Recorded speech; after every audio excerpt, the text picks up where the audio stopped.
What's going on, everybody? Welcome back to another stream. We're going to be going over our Sleepers 2.0 or Sleepers Part 2, whatever you want to call it. Luckily for me, I did not have to go into work tonight, so we are here tonight doing another broadcast. And we're going to go over our Sleeper number 4, 5, and 6. So 3 more guys. So we are jumping into this here momentarily. Just getting situated. Last second things here.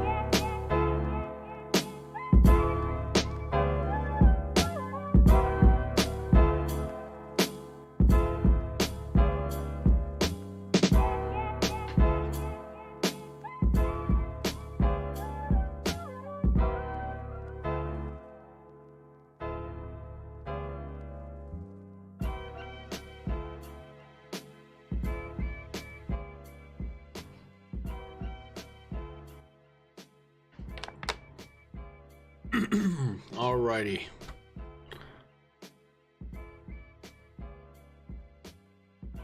So here we are diving into these sleepers for today. So we go over what we went over during last I guess it was 2 nights ago, 2 mornings ago, whatever you want to call it. Monday morning. So last stream we had Trevor Lawrence, Najee Harris, Zay Flowers as our first couple, 2, 3, first 3 sleepers. So like I said, these guys' ADPs were too high. They're starting to creep up a little bit, I think.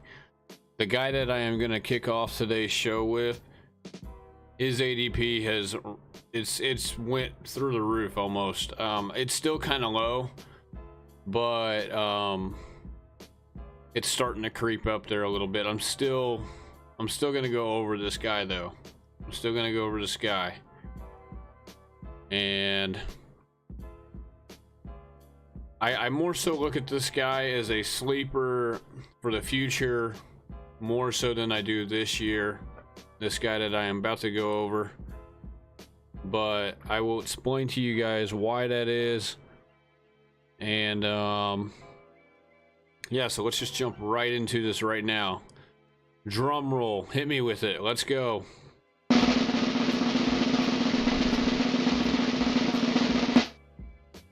Boom. Jonathan Mingo is our sleeper number 4. This guy was drafted in the 2nd round this year of the 2023 NFL draft. He ended up becoming the 5th receiver to come off the board, precisely. So this guy has tremendous upside. I can't express that enough. This guy, in my opinion, has more upside than any receiver that came out of the draft this year. That might sound crazy to a lot of people, but this guy, he might be him. This guy might be him, okay? There's that old saying out there, oh, he's him. That might be this guy right here. This guy, 6'2". He's listed at 226 right now. He's roughly a 225 pound receiver. Coming out of Ole Miss. Similar to a guy like AJ Brown, like DK Metcalf. They come out of Ole Miss. This guy's built very much like both of those guys. Very much. He went to Carolina in the 2nd round. Now, this guy's college stats won't impress you. They're not going to blow you away. This guy, I believe, dealt with a broken foot his junior season. He was supposed to declare early and come out his junior season. He had a broken foot. So he played his senior season last year. And he produced mightily for those guys. It was not anything out of this world as far as stat lines go, but you factor you factor in everything about his team, his quarterback, the team he was on, not being as competitive in the SEC as more recent years prior. And you factor just how many, how many receptions he had, how many balls he got thrown to him. This guy has a ceiling that's through the roof. I think even more so than Flowers, more so than JSN, even more so than Quentin Johnston, okay? This guy is very comparable to somebody like Debo. You're hearing A.J. Brown. You maybe hear a little bit of Laviska Shenault. I think that one's a little far out there.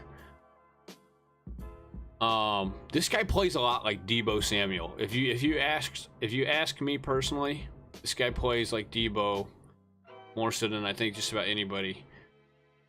AJ Brown, he has the same body. He's got a similar body to AJ Brown, but he plays more like Debo. This guy is physical. He's got 4.46 40-yard dash time. His speed scores in the 96th percentile.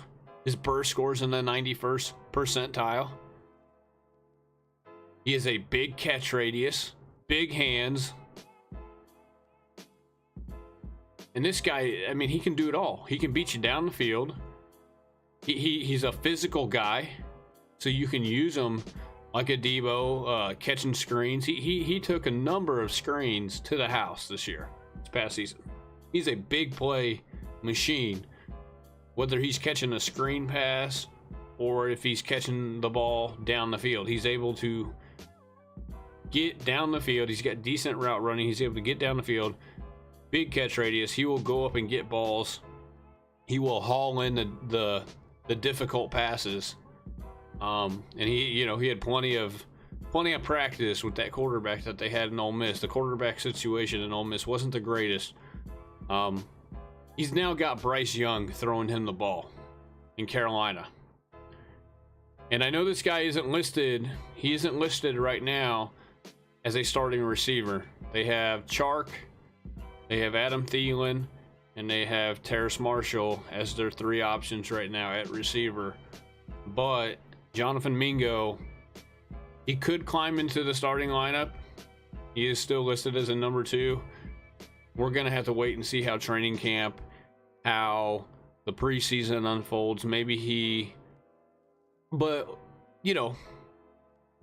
jumps into the starting lineup that way, to the starting roster spot. Or Chark is a little older. Thielen is like 50. Thielen's what, 33 years old, somewhere around there? 33, 34. I mean, can Thielen make it through another year without injury? I mean, if you ask me, I wouldn't. If I'm a betting man, I wouldn't be holding my breath on it. I wouldn't be betting that Thielen makes it through the season without some kind of injury, without missing a few games here and there. I don't wish anything bad upon Thielen, but let's just be honest here.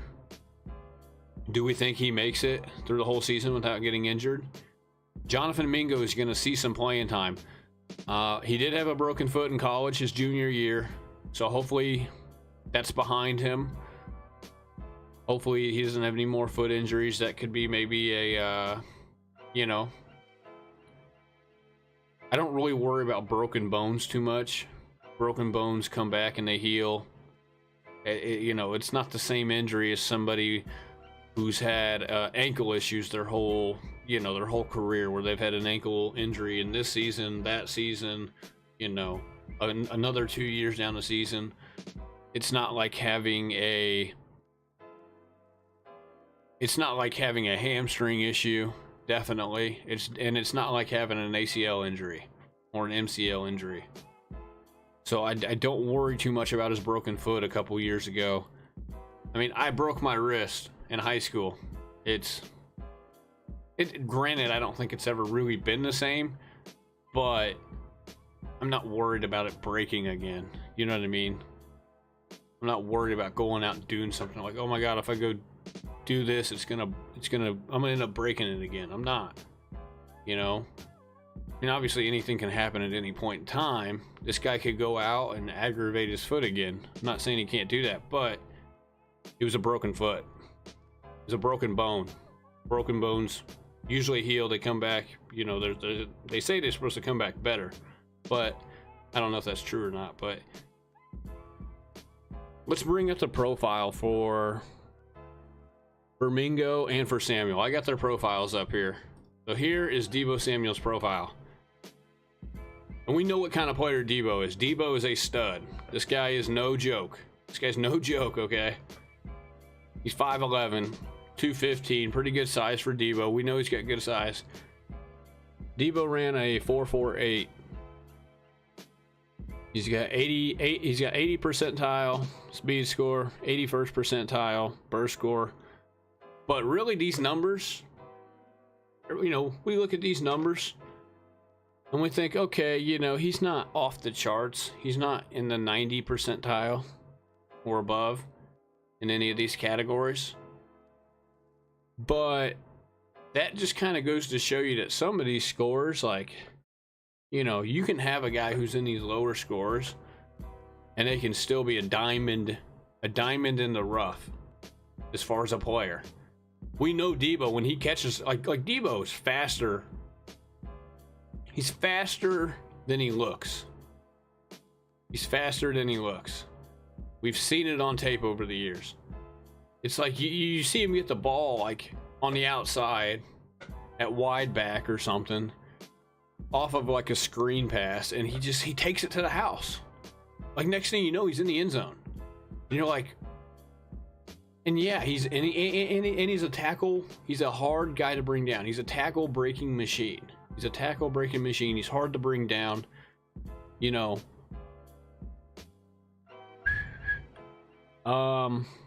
Yeah. So we know that this guy is better than what his measurables had him as coming out of college. Now I'm going to show you guys Jonathan Mingo, okay? I'm going to show you guys Jonathan Mingo's. I'm going to show you side by side comparison. Side by side. So here's Deebo. Here's Jonathan Mingo out of Ole Miss. Deebo Samuel's best comparable was Chris Godwin, by the way, which is not a bad comparable. I do think Deebo's a little different than Godwin, obviously. These comparables are not the greatest, in my opinion. Here's Mingo. His best comparable is Allen Lazard. We'll see if that comes true or not. I have a hard time believing he's really kind of an Allen Lazard player. But look at his 40-yard dash, 4.46. This guy's 6'2", 226. That's what he's listed as. I know it says 6'1", but he's like 6'1" and like 6'8" or something. They got him basically rounded up to 6'2". So he's a couple inches taller than Deebo. He's about 10 pounds heavier. He runs a smidge faster, or just as fast. They're about the same speed. They're still under 4.5, which is really good for a receiver. Obviously, if you get a receiver this big who can run sub 4.4, you're looking at somebody like DK Metcalf, who is off the charts. Okay. Look at this guy's speed score and his burst score compared to Deebo's. He's 96th percentile speed score. His burst score, it's also a smidge better than Deebo's. Not much, but a little bit. Deebo's 81st percentile. He's 91st percentile. Look at the agility score. Slightly not as good, but it's close.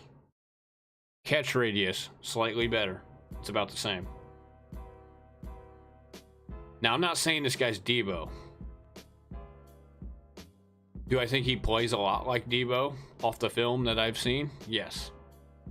Yes. If this guy was drafted by the Niners, Shanahan would use this guy just like he uses Deebo. They would have two Deebos on their team. If he was with the Niners. He got drafted by the Panthers. So we'll see what Frank Wright, how he uses him. But these guys, come on, man. These guys at the NFL level all these coaches are fairly good coaches. They have assistants around them. They have all these guys who know this guy's tape. They know how he plays. They're gonna do what they can to put him in the best situation. We seen how Frank Wright used Michael Pittman last year in Indy, and actually the year before that in Indy.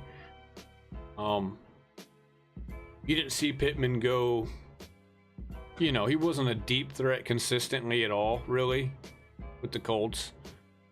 Frank Wright didn't really use him like that. I don't really know if you do use Michael Pittman like that, but I see them kind of using this guy similar to the way they used Michael Pittman. He's going to win a lot of matchups on slants.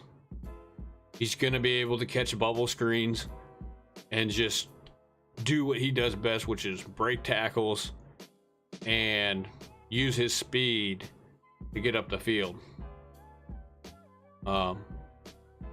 Look, man, this guy's ADP, I believe, was, let me just double check it real quick. But I believe it's like around the 150. I know 2 nights ago. So actually, over the weekend after the draft, his ADP wasn't even on there. Like, they didn't have his ADP. He wasn't even really being drafted like inside the first 18 rounds, which there's only 18 rounds on Underdog Fantasy. But then 2 nights ago when we did our draft, he was at like 180.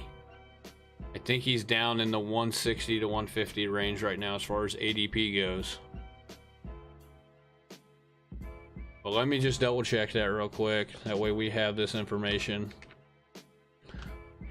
And now look, I don't think this guy is going to just like win you your fantasy league this year because you went out and got him, you know, in round, let's just say like round 10 to 12 range, somewhere, you know, maybe around 13-ish. Okay.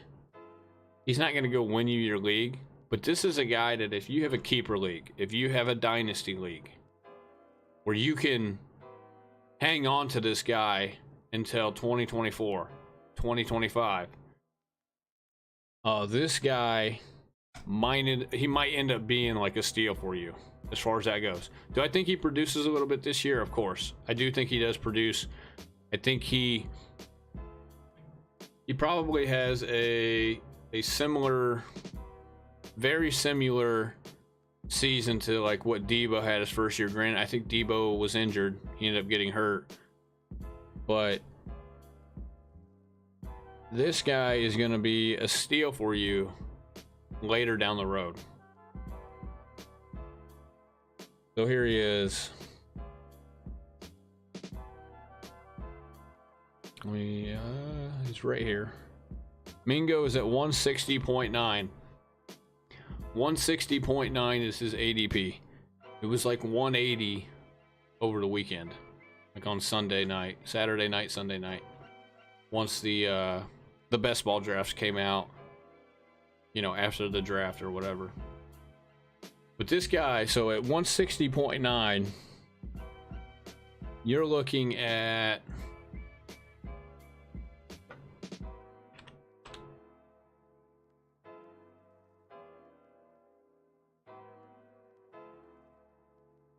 round 13. You're looking at the beginning of round 13, roughly. You can draft this guy. Round 12, round 13, give or take. You know, maybe he falls into round 14. One particular draft, I doubt it. This guy's starting to gain momentum. They have this guy ranked as the second overall prospect at wide receiver in this class. He was the 5th receiver to go in the draft. They have him 66 overall in the class. But, you know, you're factoring offensive lineman, defensive lineman, and all that jazz. This guy, I'm just telling you, don't sleep on this guy. This guy's going to turn some heads. Look, he's got Bryce Young throwing him the ball now. The quarterback that they had throwing him the ball at Ole Miss was missing all kinds of balls. This guy Let me pull up his stats. We'll put him on screen here.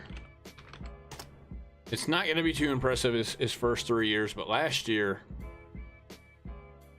he showed what his true ceiling can be, basically.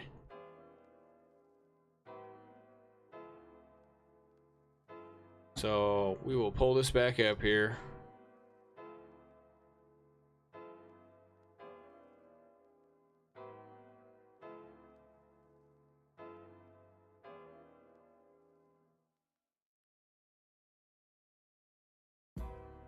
This is this guy's stats, okay?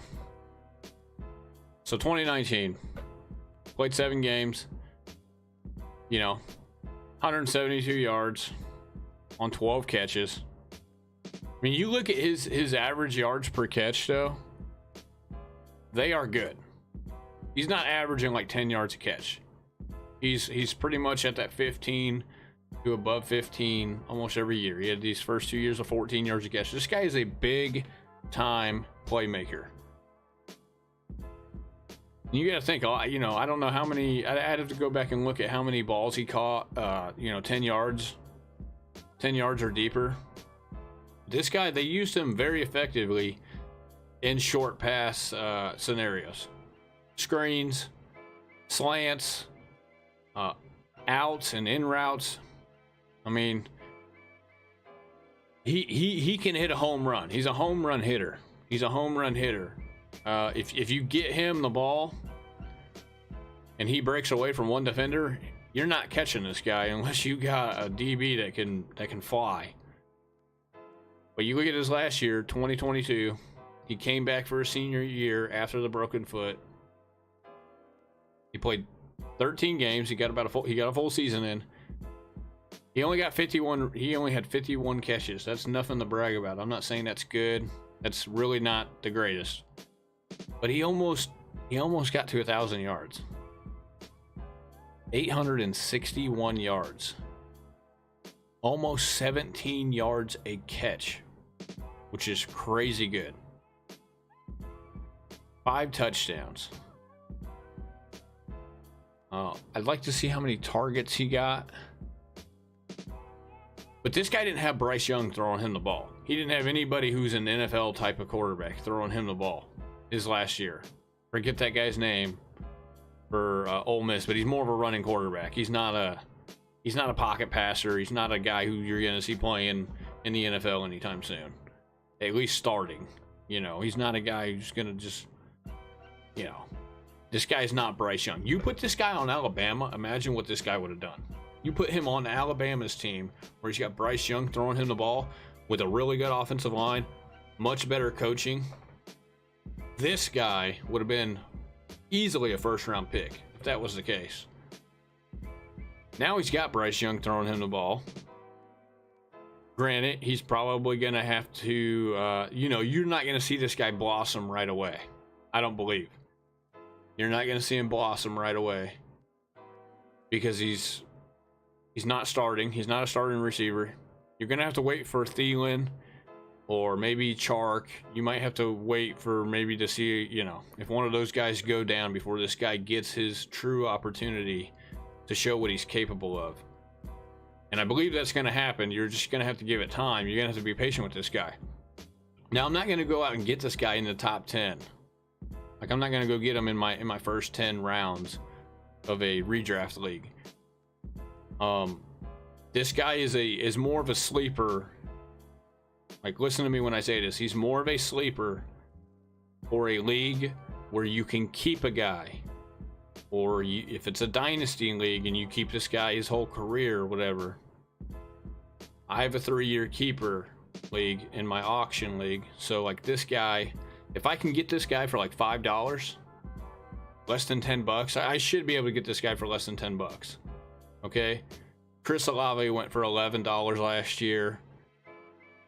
Somebody drafted Garrett Wilson for $1 last year. Somebody drafted Drake London for like $10 last year. If you have a keeper league, or you know, or if you have an auction league, hopefully if you do have an auction league, it's in a keeper league. It's a keeper type of league. You should be able to draft this guy for like less than like $8. Hopefully like $5 or less. And like in my league, you keep a guy, you keep him for $5 more than what his original value was or what his original draft price was per year. So if I draft this guy for like $5, I'll be able to keep him for 10 going into next year. That could be a steal potentially if he shows us what he's actually capable of. If he starts to break out towards the end of the season this year, that's what this guy's going to do for you. Do I want him as a number 3 receiver? Not right now. I would want him as my 4th option, my 5th option, and so on and so forth. I believe I got this guy as like my 6th receiver the other night on a best ball draft. So that's what this guy is. This is a sit and wait kind of guy. We might be able to, I want to see exactly what Debo did his first year. Keep clicking on the wrong one. I want to see what Debo did his first year in San Francisco. I believe he ended up getting hurt. I'm not mistaken. We're just going to go to sleeper. I highly recommend sleeper to any of you guys out there who don't know what site you want to use for your fantasy drafts or whatever. I highly recommend sleeper. I think they have a really good site. I've used Yahoo, I've used ESPN.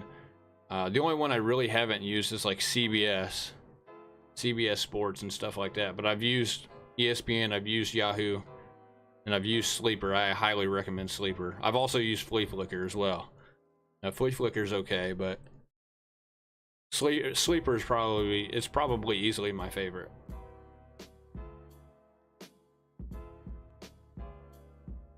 Yo, Jay, are you in here right now?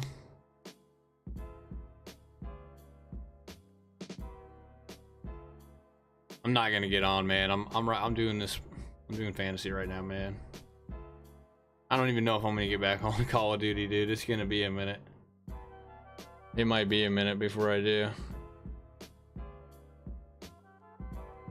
All right, I'm looking up Debo right now. Let's.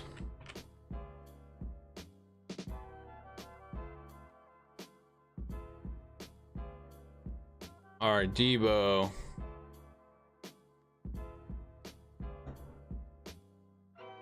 Let's hide Mingo real quick.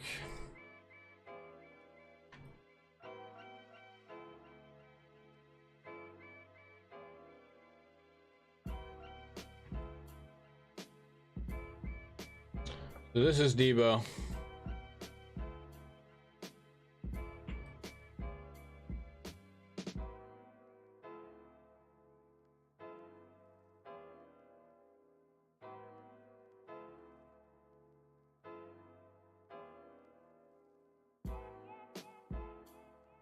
Trying to get it where you guys can see all this. So Debo got off to a pretty decent start, actually, his rookie season. Right? Can we all see that? Debo he ranked 32 overall in PPR, 81 targets, 57 catches, 57 for 802. Now remember, Mingo had, what was it, 51 catches for a little more than like 830 or whatever it was. So roughly the same production.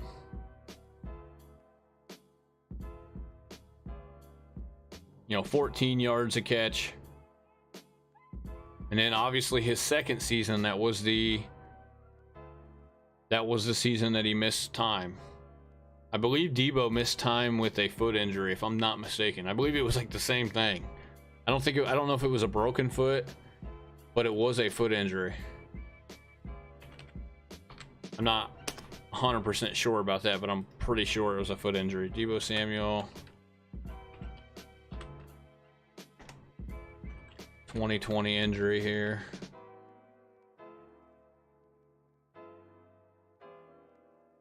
It was a hamstring issue, which usually is not a good sign for a receiver early in their career, but he obviously got through it.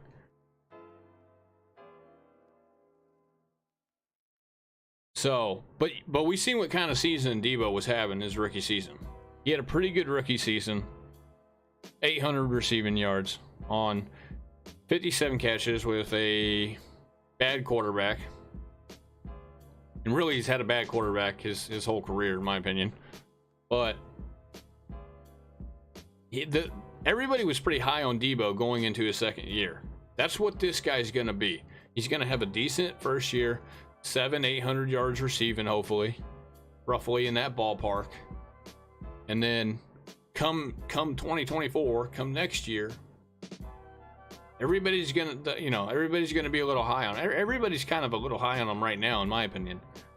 Or it's starting to trend that way, at least for the most part. I'm hoping this guy can.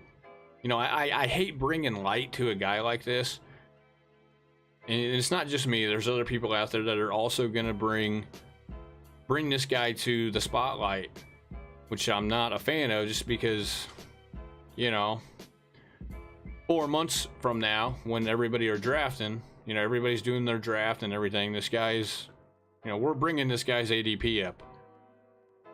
That's why I'm trying to get ahead of this. I'm trying to get ahead of this because 160 is pretty low for a guy like this. I don't want to see it creep towards like 130 or higher. Hopefully it stays like around 150 or lower. That would be ideal. So, but that's why I'm trying to get this out there ahead of time. That way people, look, you heard it here first, second, or third, or whatever you want. You heard it early here. Go get this guy in a keeper league, in an auction league, in a dynasty league where you can keep these rookies. I would arguably take this guy over almost any other receiver, any other rookie receiver in this draft class, just because of the upside. I think the ceiling is higher with a guy like this. The only one that you might be able to argue that the ceiling could be a little higher is our third guy, Zay Flowers, right here on the screen. So, but Mingo, I think, is in the same. He's in the conversation. So, I like this guy a ton. Go get this guy if you can keep him. If you can get him for cheap. Now in a redraft, if you miss out on this guy, I don't think it's a big deal for this year. I could be wrong. Thielen or Chark could end up missing. They could have a freak injury. They could end up missing the whole year, or they could go down week 2. I think if you see this guy week 2 or week 3 or week 4, you see him early in the season, or say he becomes a starter somehow, because I could see it happen. I shouldn't say somehow. Say he becomes a starter because of the preseason, because of training camp. You better watch out for this guy. This guy could be sneaky. He's a sneaky flex play. He's going to be a sneaky flex play some of these weeks if he ends up becoming a starter. Bryce Young's going to love this guy. This guy is, as long as he can stay healthy, obviously. I'm not too worried about injury with this guy until it actually happens. Forget the broken foot a couple years ago, his junior year. I'm not worried about that at all. So, this guy is sleeper number 1. His name is Jonathan Mingo. So, go get this guy late in your redraft and go prepare to get this guy for cheap in auction. And hopefully you can hang on to him if you're in a keeper league. So, this is my sleeper number 4, Jonathan Mingo.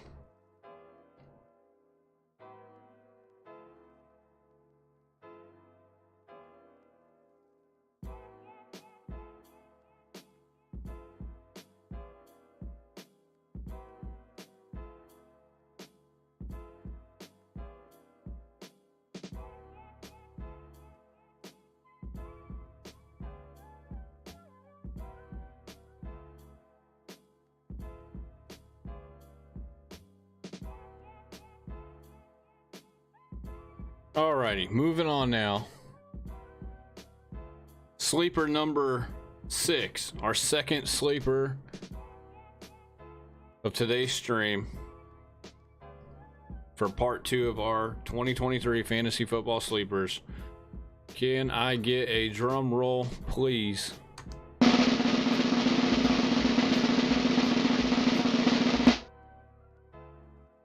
Rachaad White for the Tampa Bay Buccaneers. Running back, he's going into his second year, okay? He's going into year number 2 this year. Out of Arizona State. Leonard Fournette is not in town anymore. This guy avoided a running back being drafted this year by the Bucs. Now, who knows? Maybe they re-sign Lenny to a 1-year deal.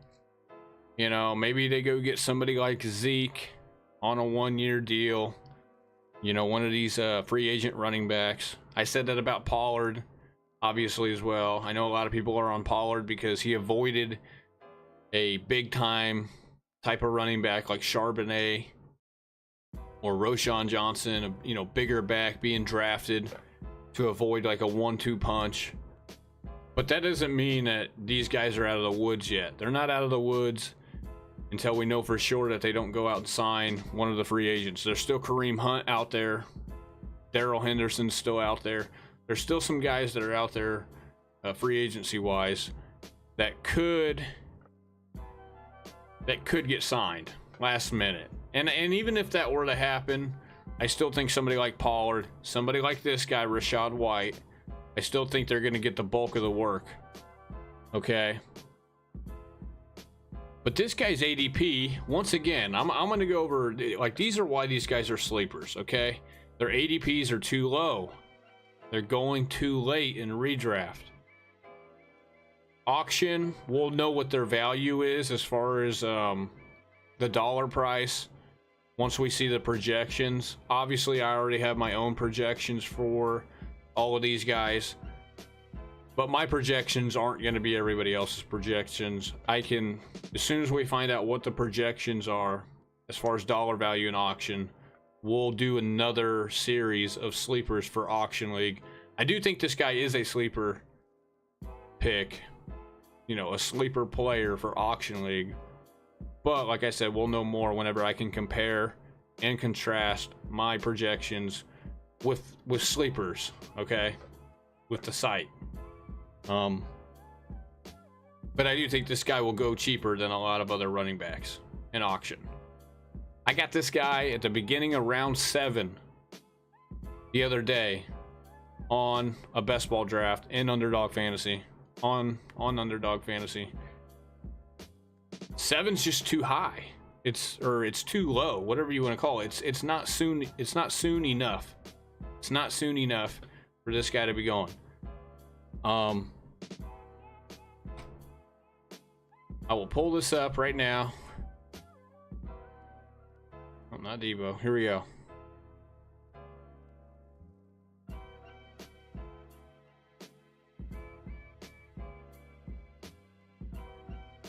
So we got Rachaad White right here. These are the running back ADPs. These are the rankings, the ADPs. I mean, this guy's got so many guys ahead of him here. He's almost got Joe Mixon in front of him. So here he is. He's right here, down here at the bottom. 77.5. I got him with the, what was it? The 73rd pick. I got him with the 73rd pick. It was the first pick of the 7th round. So a little bit, you know, he went a couple picks higher than his ADP. But this guy's a 7th round. He's a 7th rounder. 7th rounder. A round 7 player. I don't know how. To me, I don't know how that's possible. I think Akers could be maybe a little better potentially. But you get people taking Montgomery over this guy. Dalvin Cook's up here. A lot of these older backs are up here. You know, a lot of the old guys You know, they're the guys that people can't get out of their head, you know, because they've seen what they've done over the years. We've seen what this guy could be. We've seen what this guy could be last year, even with Leonard Fournette taking up a good bulk of the work. Okay? This guy is a pass-catching running back. He can run between the tackles. He's 220 pounds. He's not a smaller guy. He's not a small guy that's only 200 pounds. He can run between the tackles. Granted, I think the Buccaneers are going to be pretty bad this year, but that might work in Rachaad White's favor. They're going to be passing the ball probably a lot again this year, like they always are. Baker Mayfield's the quarterback. He sucks. We'll see how long he lasts.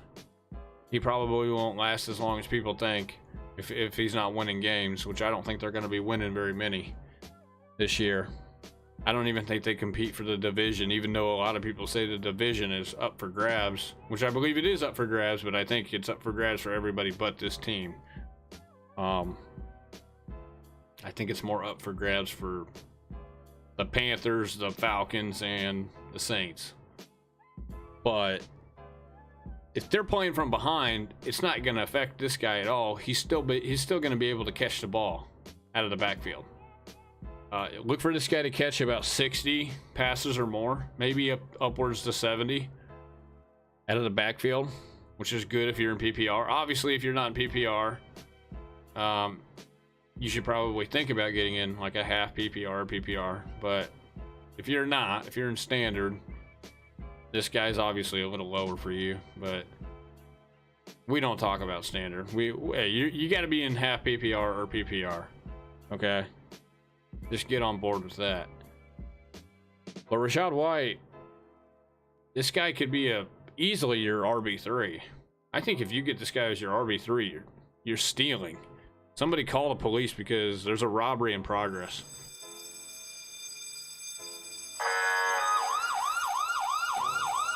Robbery in progress. Now, I waited on this guy in one of my drafts, and I got him as RB2. He's not a bad RB2. But, you know, would I like to have a better RB2 potentially? Sure, but the upside is there. This guy can be RB2 easily. I think he is an RB2. I think he's a low-end to mid-end RB2 with upwards of being a low-end RB1. That's probably his ceiling, at least until the team gets better. This is probably going to be somewhat of a rebuild year for Tampa Bay, losing out on Brady. Plus, the defense is a little older. The receivers, the weapons are getting a little older. And really, some of their younger guys, they haven't proven too much to be, you know, and now they got Baker at quarterback. So, Baker's only going to take you so far. He's only going to take you so far. And my guess is that Baker ends up getting pulled as the starting QB sometime like week 11, week 12 and beyond. I don't think he makes it through the whole season. Maybe he'll be lucky if he makes it to the halfway point as the starting quarterback before they start looking for other options. But Baker Mayfield's still going to be able to get this guy the ball in the pass game, okay? It's not like this guy's running 40-yard seam routes, okay? He's going to be running flat routes, option routes, you know, running back screens. They're going to be able to get this guy in the passing game. They're going to be able to get him involved. I'm not worried about Tampa Bay being so bad that they completely abandon the run and then they have to, you know what I mean? I'm not worried about that. This guy can do it. He can do it all. He can catch it and he can run between the tackles. He's going to get majority of the regular run plays anyways on top of things. So give me some of Rachaad White. He's a sleeper. He's going too late. If he was going in like round 5 or round 6, he probably wouldn't be on my list. But round 7, the end of round 6, pretty much in the round 7. I mean, 77.5, that's the middle of round 7. That's the middle of It's like the beginning of round 7 in it's like the beginning of round 7 in a 12-man league, and then really it's towards the end of round 7 in a 10-man. So he's a round 7 guy. That's too low for him. He should be about round 6 at a minimum, maybe round 5. But thanks to Pacheco, thanks to Montgomery, thanks to Swift being traded, thanks to Miles Sanders. Like, who's drafting Miles Sanders over this guy? Miles Sanders is at 53.1. You guys see it right here. 53.1. That's 22 more picks higher. I expect that to change. I expect that to change at some point in time. You know, maybe once we get closer to the beginning of the season, but right now, the value's right there. The value's there. So, if we go over this guy's game log, let me condense this a little bit for you guys. We go over his game log.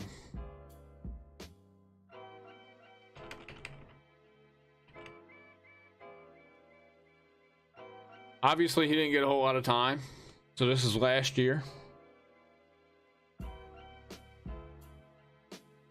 Didn't get off to a good start. 6 carries, 2 carries, 3.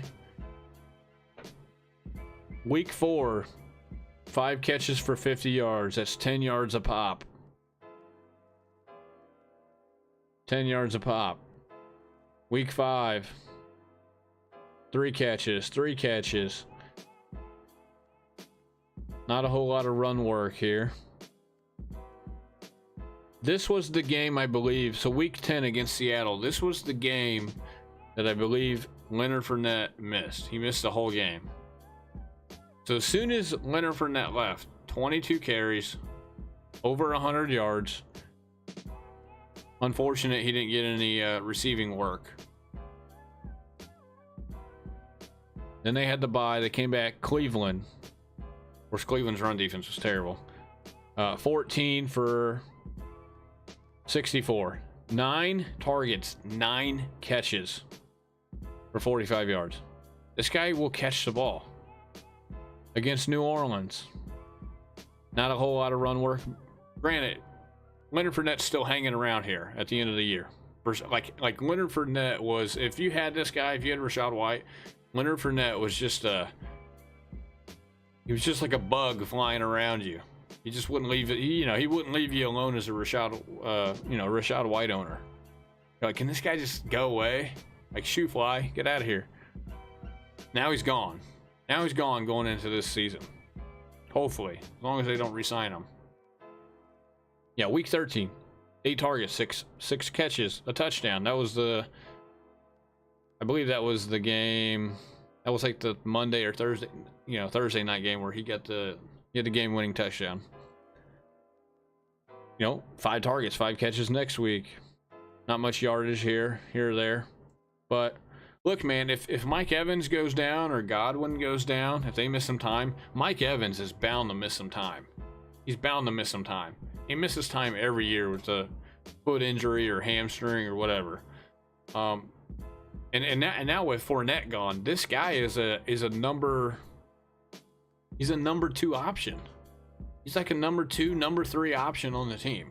Behind Godwin and Evans, other than those 2 guys, this guy is the next piece. He's the next guy that's going to be involved in the offense. They don't have the greatest tight end in the world. I mean, Otten's up and coming, but he's not Rob Gronkowski.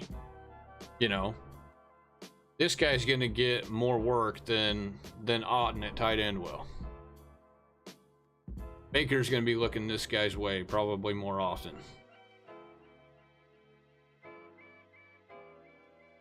So yeah, his yards per carry could come up. 3.7 is a little low. But this team didn't run the ball hardly at all. Okay, that's probably the one flaw for making a case for this guy is this team does throw the ball a lot. Like a lot.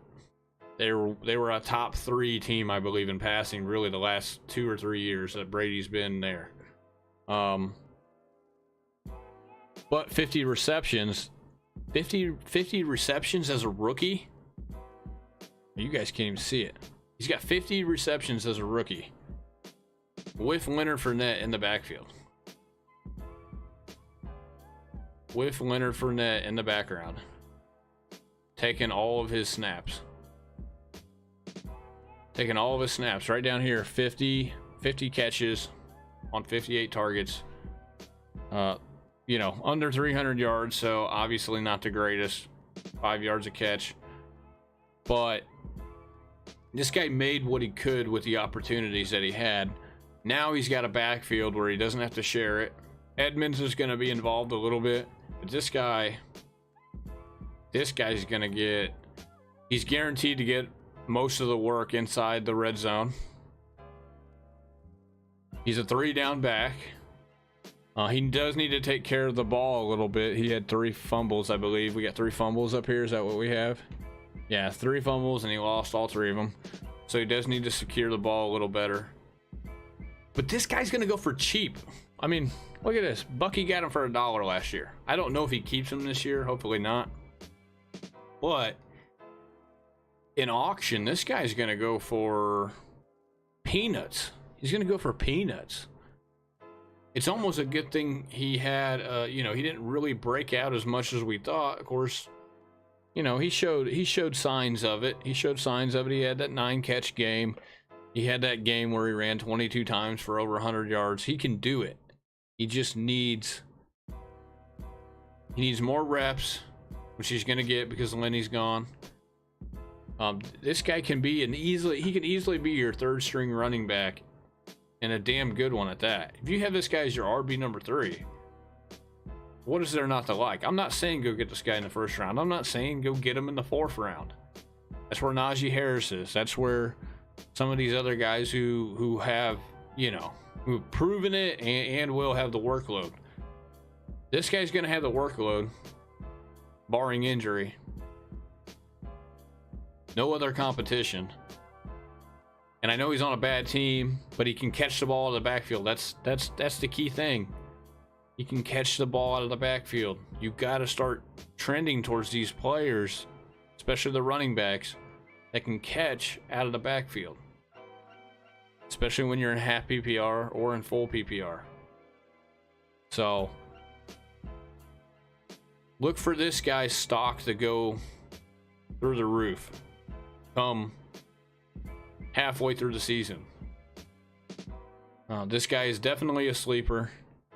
That's why he's on the list. This is the diamond in the rough type of player that we're looking for. We're looking for somebody who takes a big jump from year 1 to year 2, and a lot of people don't see it because they don't understand the circumstances that have transpired between the end of last year going forward. So that's why he's on the list. This guy is sleeper number 5. We are 2/3 of the way through. We are going to move on. We're going to move off of this now. So, Mingo's the first sleeper for today's stream. Rachaad White, running back out of Tampa Bay. He is our second one today. So, jump on him before it's too late. Hopefully his ADP doesn't rise too much before the season starts. But hey, you get this guy in round 7, the end of round 6. There's a ton of value right there, in my opinion, especially if he's your RB3. If he's RB3 on your team, you're chilling.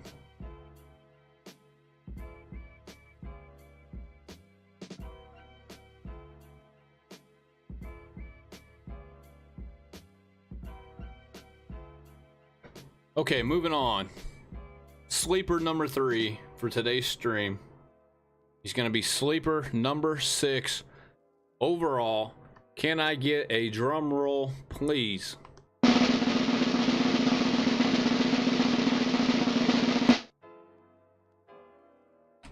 It's Kendre Miller, running back at a TCU, drafted by the New Orleans Saints.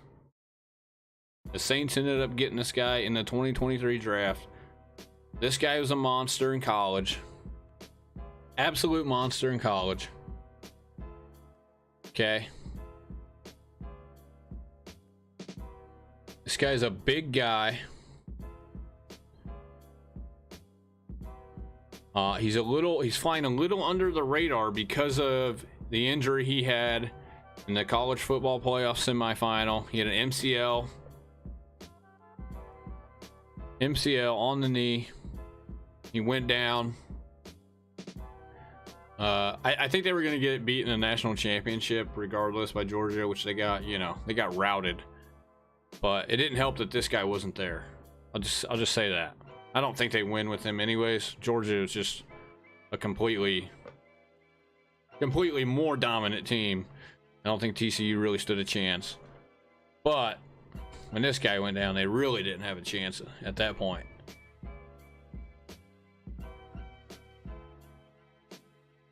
This guy is 215, close to 220 pound back. He went to a really good spot in my opinion. Really good spot in my opinion. We don't know about Alvin Kamara's status. We don't know about his status for this year until the legal system plays out for, for what he did in Vegas, 2 years ago, the Pro Bowl. Everybody, I think, is banking on Kamara getting suspended. Kamara's ADP is way down too because of the, pending suspension that he's supposed to have. But this guy, I mean, they could have absolutely stole this guy. They could have absolutely stole this guy. They took him at the beginning of the third round. This guy's 5'11", 215 pounds. We don't really know his measurables because he didn't do it. He missed his pro day. He didn't do anything at the combine. I believe this guy. Let me see exactly what I know he ran a 40 before. This guy's fast. This guy's not a slow, like a bigger slow back by any means. This guy's a burner. He's a burner at his size.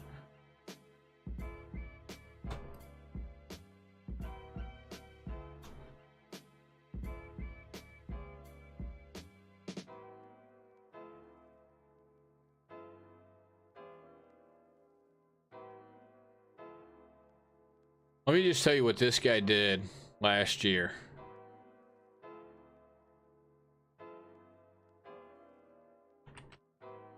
I'll pull it up here actually.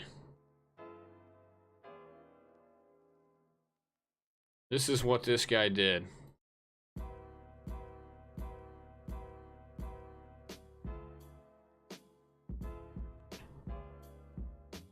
Get out of here, Nick Wright.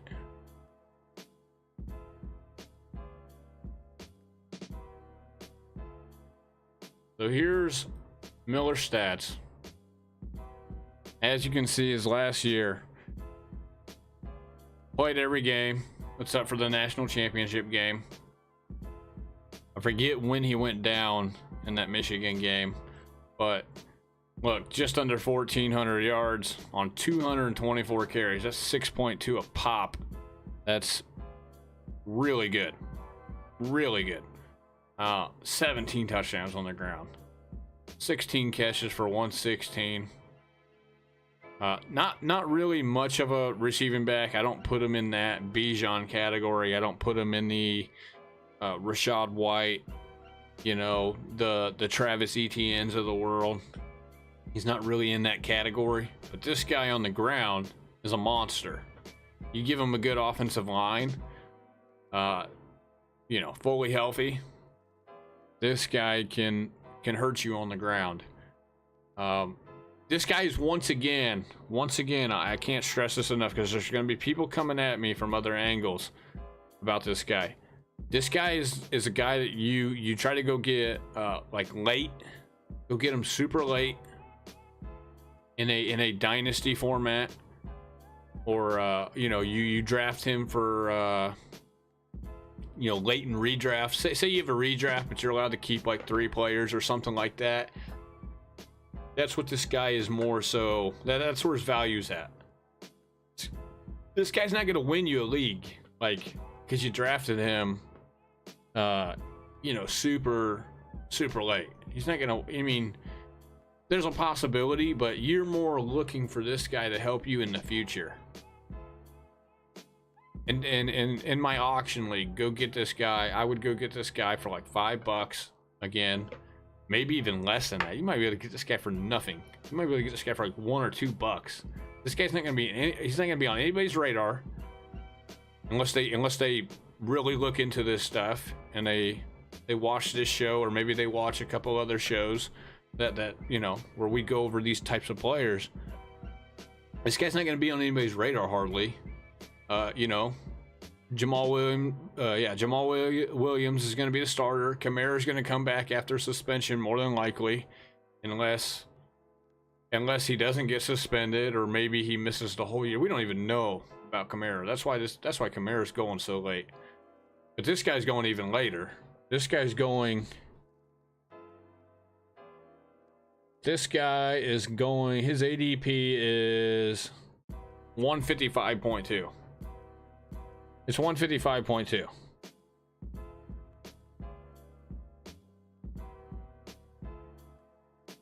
So he's going at the end of round 12, the beginning of round 13. He's right there where Jonathan Mingo is.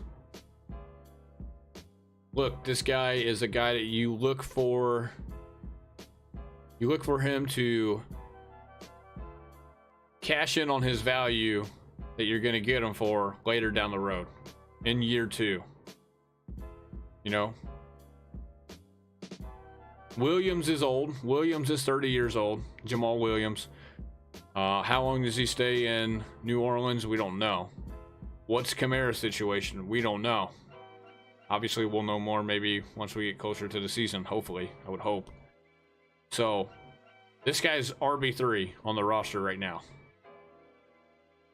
Maybe they have him as RB4. Maybe they got Eno Benjamin in front of him. I think Eno's still on the team, I believe. But this guy's a between the tackle kind of back, 215 pounds. You've seen what he did here in college. Just under 1,400 yards rushing. This guy is a beast. You know, he's probably a sub 4.5 guy, 40-yard time. He's probably got I'm pretty sure his burst and his speed score would be pretty good. You know, they'd be decent. But he's also a big guy who can, you know, he can run between the tackles and break tackles. He's not just a guy that's, you know, obviously I'd rather have, you know, Bijan over him. Would rather have probably Charbonnet over this guy. But those guys are going to go earlier than this guy. This guy you're going to get for peanuts in an auction league. You're going to get him at the round, you know, the end of round 13. Or the end of round 12, beginning of round 13, probably mid 13 is possibility as well. But we're talking keeper. We're talking solely keeper dynasty format. I don't look for this guy to win you your league because you drafted this guy in round 13 this year. If it's you know, this year only, and that's all you're looking for is somebody who can help you this year, this is not your guy. Okay, let me say that again. If you are looking for this guy to produce for you immediately and win you your league this year, this is not your guy. This is a sleeper for the value that you're going to get him at in round 13, round 12, and you're able to keep him for pennies on the dollar in an auction league, or keep him potentially, you know, after this season is over, and then maybe walking into 2024, he becomes a starter. Okay. Now, most leagues, you're going to be able to make the decision on keeping a guy right before that season begins. So it's not like you're going to have to make the decision before he's named the starter, hopefully. If your league does that, then you guys might want to change that, you know, change that rule. But look for this guy to be a sleeper going into probably next year. You could still get him this year. Like I said, don't draft this guy inside of round 10 probably. I wouldn't do that. Especially when he's going at the end of round 12, beginning of round 13. So Go get this guy. Maybe he becomes the starter towards the end of the year. Like I said, we don't know what's going on, and we have no idea what's going on in New Orleans. We don't know what's going on with Kamara. We don't know how much Jamal Williams has left, or how long he's going to be a Saint. So this is a wait and kind of see guy. Just put him at the end of your bench and wait and see.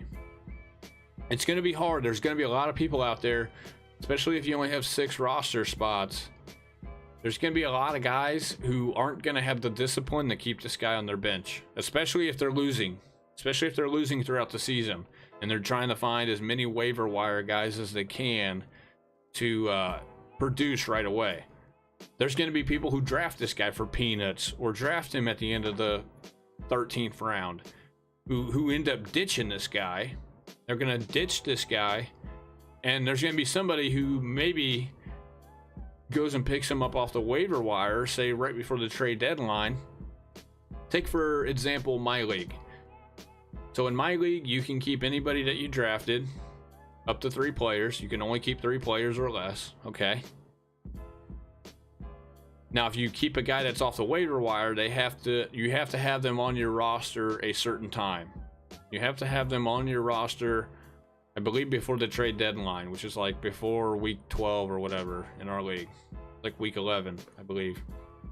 If you have this guy on your roster, say, before the trade deadline expires, as long as he stays on your roster the rest of that season, so like the rest of the season coming up, walking into 2024, say I had this guy, he's eligible to become a keeper on my team.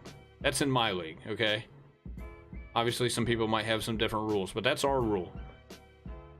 So this is one of those guys maybe you might snag off the waiver wire because you realize your team is going to the tank. You know, it's not going to win, or maybe you have the extra. The spot on your roster to hold this guy going into next season, and maybe you want to keep him because maybe we find out next summer, that he ends up becoming the starter.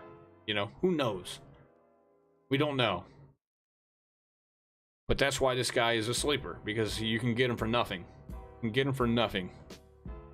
He won't go for more than $5 in auction, I promise you that. Unless there's like something that happens in training camp this year that he ends up, I don't even know if he's going to be ready. He's not. They said that his knee is recovering well.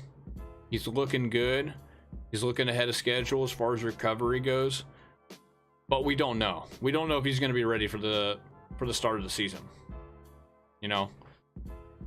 So until we find out that news, maybe his stock rises a little bit, maybe it doesn't.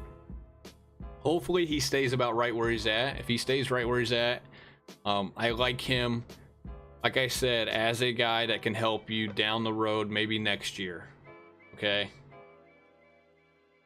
But if he becomes a starter, say we know he becomes a starter like towards the end of this year, or say we know he becomes a starter before the draft next year, everybody's going to be on this guy already. Everybody's going to be on this guy come next year. Okay? So if you can get him now and then maybe keep him, say he becomes one of your keepers, or you just keep him on your roster throughout the whole year this year, and then he's eligible to become a keeper for you come 2024, and say you got him at a discounted price in auction, that's how you can find his value. Okay? A lot of people are going to try to put words in my mouth, say, oh, you said this guy was a sleeper, this and that. He was going to be really good this year. We're talking down the line, okay? We're talking down the line. We're not talking immediately this year. This year, he's going to be lucky if he plays. He's going to be lucky if he produces or plays even near as much as what Rachaad White did last year. Like, it's probably not going to happen. My guess is he won't be ready till about halfway through the season anyways, with the knee injury. So that's why you're going to get this guy for nothing. You will spend nothing to get this guy. This guy's going to go like if you have a 15-round draft, this guy's going to go undrafted in some of those rounds or some of those leagues. He'll go undrafted. So You know, potentially, obviously. There's going to be some people out there who have this guy on their radar. So yeah, man, those are the 3 sleepers for today's stream. Those are the 3. We have 6 total now. Let me get this off the screen. We have Trevor Lawrence, Najee Harris, Zay Flowers, Jonathan Mingo now, Rachaad White, and Kendre Miller. Kendre Miller is obviously a little bit different category than some of these other guys. These other guys can help you immediately. Miller's kind of a sit and wait guy. You know, hurry up and wait. So, yeah, man. We got 2 more so far. I need to find another one so we can go over 3 more for the next time we go live. But we'll find one. I'll look over here. Going over the news. Let's go over the news before we get off here. Obviously, you know, we've seen the news about Henry Ruggs, you know, from the Raiders. He pleaded guilty today. Pled guilty, you know, in the fatal DUI case that he had, what, like 2 years ago? So, no surprise there, kind of. I think he can get like anywhere from 3 to 10 years is what I read, or what I seen. You know, it sucks for that guy. You know, unfortunate situation. You know, a lot of these Raider players, man, they're putting themselves in a lot of bad situations, it seems like. You know, we've seen what happened to Arnett, Damon Arnett, you know, being a fool. Obviously, you know, it's like all this kicked off with Antonio Brown too. Back when Antonio Brown got traded to the Raiders, didn't even end up playing a game for them. Then you had the John Gruden stuff fall out. So it's like, you know, if you're a Raider fan, you've been through it all the last like 3 years. It's been terrible if you're a Raider fan. Luckily, I live in Kansas City. You know, by trade, I'm a Chiefs fan. But yeah, if you're a Raider fan, man, and really, you want my advice, just buckle up, because it's going to be another rough year for you guys. I'm just going to throw that out there. It's going to be rough. So, the Chiefs end up re-signing McKinnon at running back. They declined Clyde Edwards-Helaire's option. I think we all kind of seen that coming as far as, you know, Clyde. They're not going to pick up that option. They shouldn't have drafted that guy at the end of the first round, in my opinion. I was excited about him at the time, but we look back on it and there could have been some better draft picks, I think. Picking up McKinnon is a little more significant because Pacheco's stock has been rising. It's been rising. And maybe this will lower it back down. I'm hoping it does, because I do like Pacheco. I do like Pacheco this year. But Pacheco is, we just looked at the you know, the ADPs. He's higher than Rachaad White right now. He's higher than a couple of people. So maybe this lowers him back down into like round 7. Because I think right now he's slated to go about round 5 or 6. I think roughly 6 is where Pacheco's been going. But maybe he falls down to like a round 7 ADP now because of this. McKinnon is a little older. I think he's getting ready to turn like 30, I believe. 29 or 30. I had to double check. But I mean, McKinnon is a receiving back, so he catches balls out of the backfield. Pacheco is obviously the guy that goes between the tackles. And so, you know, he's not going to lose much work there to Jerick McKinnon, but it is a big deal that they re-signed McKinnon. That's one of the other free agents that we were looking to see where they were going to go. We still got to wait on Zeke. We still got to wait on Fournette. We still got to wait on Darrell Henderson potentially. So I think out of all the places, Zeke finds a place. Look, a lot of people are high on Pollard because Zeke's no longer there. I would not be shocked if you see Zeke sign like a 1-year, you know, 2 or 3, maybe $4 million deal with the Cowboys, like a 1 year. Yeah, you know, I see Zeke going either back to the Cowboys or going to the Bengals. I forgot about Kareem Hunt too. Kareem Hunt's out there too. Don't forget about Kareem Hunt. So you get Kareem Hunt, Zeke Elliott, Leonard Fournette, and potentially Darrell Henderson. Get those 4 guys out there. Those are kind of the bigger name guys as far as free agent running backs go. They got to go somewhere, you know.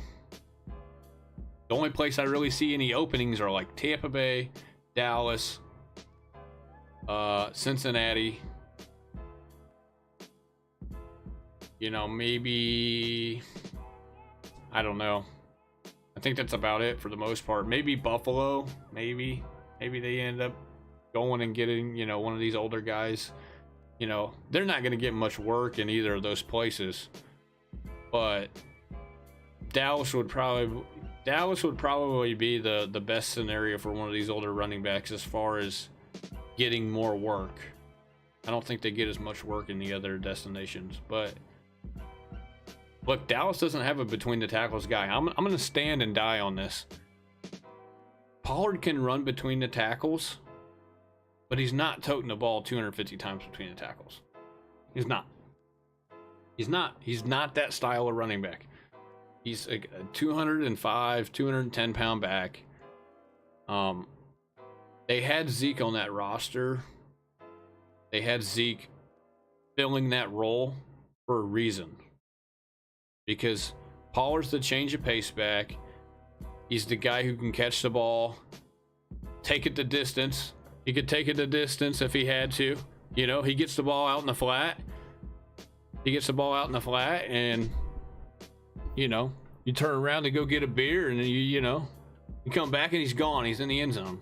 So that's what Pollard is as a player.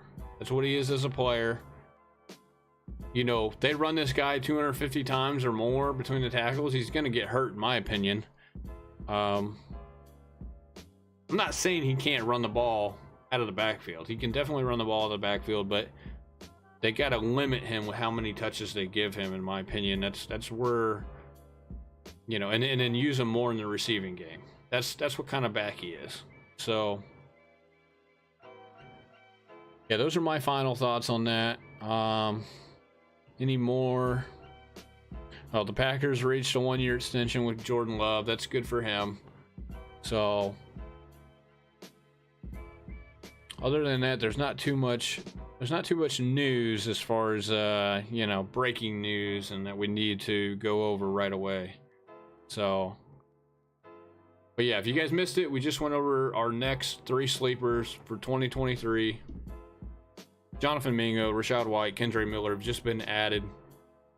If you missed my thoughts on those guys in particular, go back and watch. You know, I went about 30 minutes on Mingo, another 20 on White, and about 15 or 20 on Miller. Like I said, Miller is a guy who's gonna reach his value and provide for a team potentially next year. Okay, this year's looking a little cloudy. Like I said, we don't know what the situation is with Kamara yet, and this guy's probably RB3 or RB4 on that roster right now, and he's still recovering from the MCL. But this guy's a guy you can get for pennies on the dollar in auction. You can get probably round 13 or 14 in a redraft, and he's a potential candidate if you can keep him on your roster in fantasy going into next year. That's where this guy's value's at. So just wanted to make that final point. I'm going to spend the rest of my time making content. Probably will not be doing a live stream until, I'm trying to think, Thursday morning or Friday morning maybe. And when I say morning, I'm talking like 7:30 or later. So I didn't go to work tonight. They gave me the day off, so that's why I am having the stream right now. So, but I'm gonna spend the rest of the time making content. And then, yeah, if you guys haven't checked out content, my socials are right here above me. I put out a couple videos yesterday. I have another short video for Najee Harris on TikTok and on YouTube Shorts coming up today. The Zay Flowers video will not be up until tomorrow. Well, I say tomorrow, but I mean Thursday. It's technically Wednesday right now. So Thursday will be the Zay Flowers video. It's about 8 minutes long. We will also have videos on Mingo, on White, on Miller. So, and then we will have three more sleepers come Thursday morning or Friday morning whenever we go live again. So, yeah, man, with that being said, I'm out of here. We'll catch you guys later. Have a good one. Be sure to check out the content as well. It's on YouTube, TikTok, and Facebook. Those are the three main platforms they will be on. So, catch you guys later. I'm out of here. Have a good one.